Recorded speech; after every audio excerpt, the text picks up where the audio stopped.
Welcome back to jensmeramecvalleyhome. And today I've got a couple of different things we're going to do. Number one, we're going to catch up on our sourdough starter, and I hope y'all been keeping up with that. And so, and then I have another little thing that we're going to do, but back to the sourdough starter. If you've been feeding it every morning, every evening, twice a day, we're coming up on our, let's see here, this will be almost our fourth day at the end of the day today. So we've got a few more days to go before we can do anything with the starter. Now, it's looking pretty good to me. There has been no mold or anything like that, so we're doing good there. But anyway, my other surprise is we are going to make some sassafras tea. And takes me back to my childhood because my grandma, my dad, and my mom, we used to go out in the woods and we'd look. Actually, we'd just be taking walks and surveying, the property and everything. And so we'd come upon some sassafras roots. And you can tell them they're red roots, and when you pull them up, you can smell them. They smell like root beer, to me anyway. So it smells really good. But that's what we used to do, and then my grandma would bring it back to the house, and then she'd boil up some sassafras tea. And excuse my hair, I've got a vent over here that's just kind of blowing my hair around. But she would make sassafras tea, and we would drink it on ice. With some ice cubes. So, and it would be kind of a pleasant drink to have during the summertime. So, at any rate, we're going to get going here. What I'm going to do is I'm going to get a few things together, and I'll, be right back. Okay, well, we are back, and this is the inside shot of my sourdough starter, and it's looking pretty good. We can see, some bubbles down in there, so that's a good thing. And we've got a pot on the stove that we're going to be making our tea with. So I just wanted to let you guys see what my sourdough starter looked like, and we'll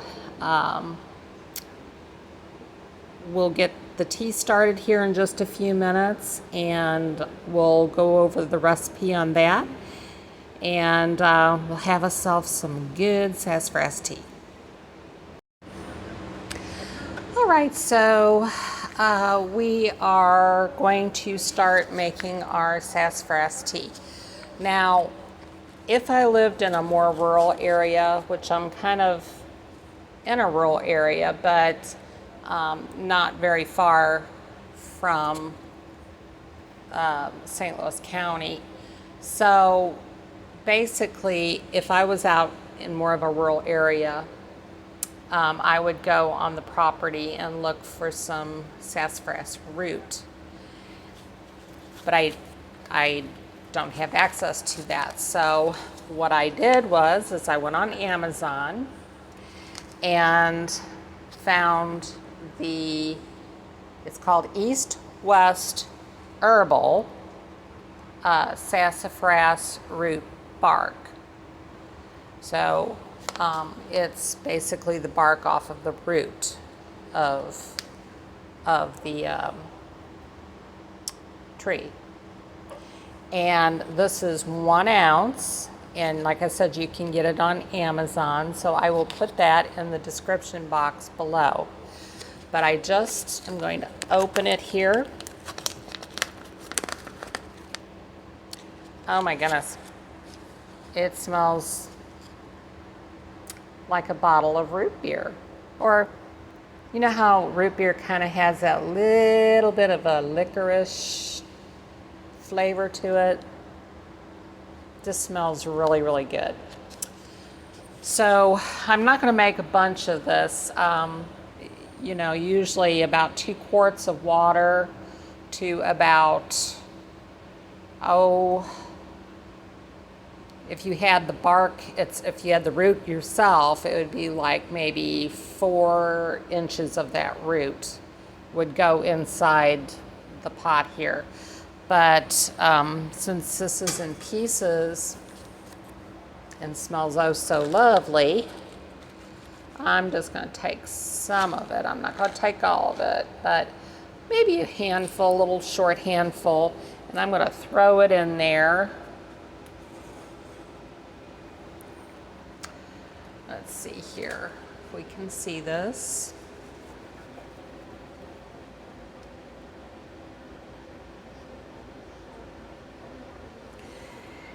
Okay, and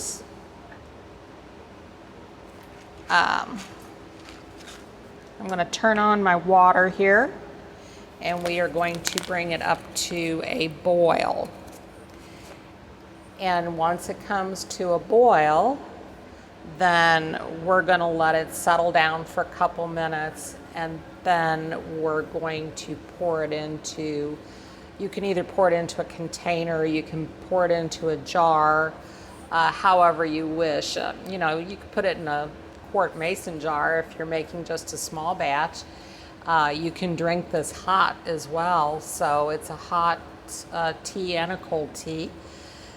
And it also is good for your blood pressure. It's a medicinal tea that, in my research of sassafras root, which I didn't know this when I was younger, I just liked the taste of it.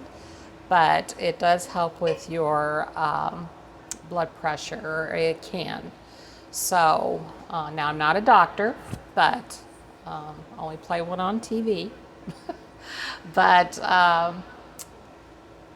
you know, that's what my research said. And if you go online and you look up sassafras root, I'm sure you'll find that it does say that, and that it also may help with some other things. But that is what I got out of it, because, you know, when you have high blood pressure, you tend to kind of zero in on those things. So at any rate, we're going to go ahead, we're going to get this to a boil, and then I'll come back and we'll drain it off and make us some sassafras tea. Okay, so it's been about 10 minutes or so, and I brought the sassafras tea to a boil, and I have let it steep for about 10 minutes, just so it kind of cools down a little bit as well. So we're going to go ahead and strain it, and I'll show you the process of how I do that. All right, so basically we have our tea here, and you can, the one thing about sassafras tea is the longer you let it steep, the deeper reddish color it becomes. You can kind of see it here. It's kind of a dark red color. And it smells really good. So we don't want all this little bark root in here in our tea. So I have concocted a little way to pour it and sift it at the same time. So we're just going to do it this way.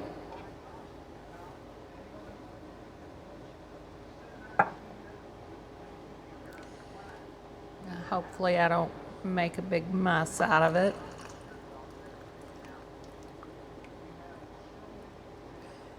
let it sift on down.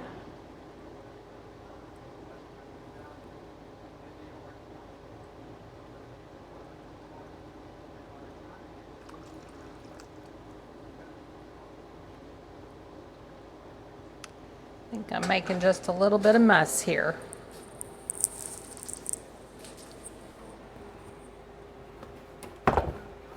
There we go. Told you I was messy. Okay.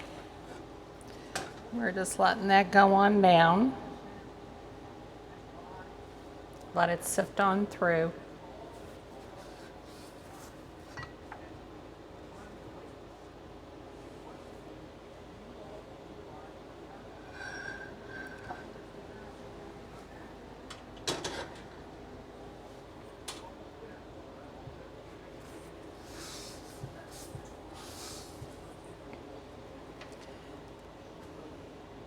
But you can see what a pretty color it is.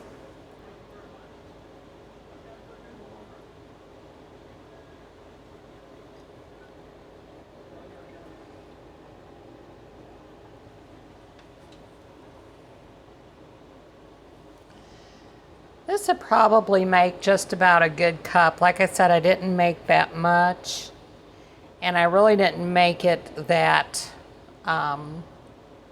dark. We can make it darker. It just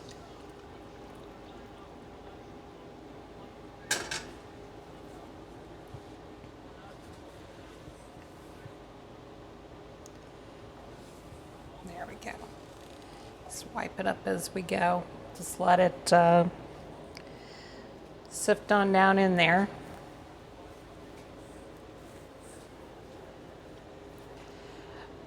But like I said, it smells wonderful, and it's going to be wonderful.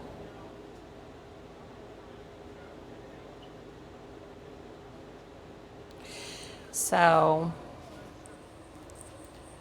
we're going to give that a couple minutes here to drain into the jar, and then we're going to pour it in the cup. You can drink it with, you know, what you would normally drink it with your sugar, honey, sweeteners, plain, however you wish to drink it. Okay, so I've got it all drained out, and here is that beautiful sassafras tea. Just look at that color. The longer it sits, though, the darker it gets. And it smells wonderful. So I'm going to pour me up a little bit in my favorite kitty cat mug.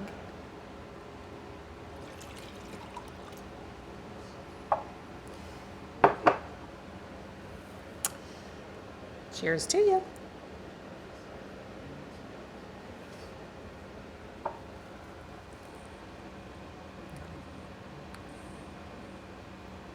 Definitely has that wonderful sassafras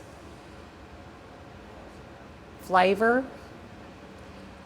You add some sugar, honey, the sweetener of your choice. Some people drink tea with a little milk or cream in it. That's fine too. Just drink it however you would normally drink just any other tea. And you're gonna like this. And for the medicinal purpose of it, I'm gonna drink more of it now. And also, for those of you who did not get to see my first video on the sourdough starter, go back and grab that one and look at it, and it'll tell you how to start it and how you have to keep feeding it each day. This, like I said, this I have been feeding since the day I made that video, and it's doing wonderfully. Just make sure you keep it in a warm spot. take out a half a cup each time you feed it, discard the rest of it, put that half a cup back in your jar, put your scant cup of flour in there and your little half a cup of water, and stir it all up real good, and then just seal it up. Like I said, I use coffee filter, and I just let it sit until the next time. So, but at the end of this, we are going to bake some bread, some sourdough breads, so I think you all are going to really enjoy that. Sourdough bread is so good, let me tell you, and homemade is the best. So with that, I can't think of another, or a better way rather, to, you know, kind of end a great afternoon and to have a cup of tea, especially sassafras tea, and just sit and relax for a few minutes. So I think I'll take off my apron and go outside and enjoy my tea and a little bit of the great outdoors. Till next time, have a great day, and as always, please don't let your heart be troubled.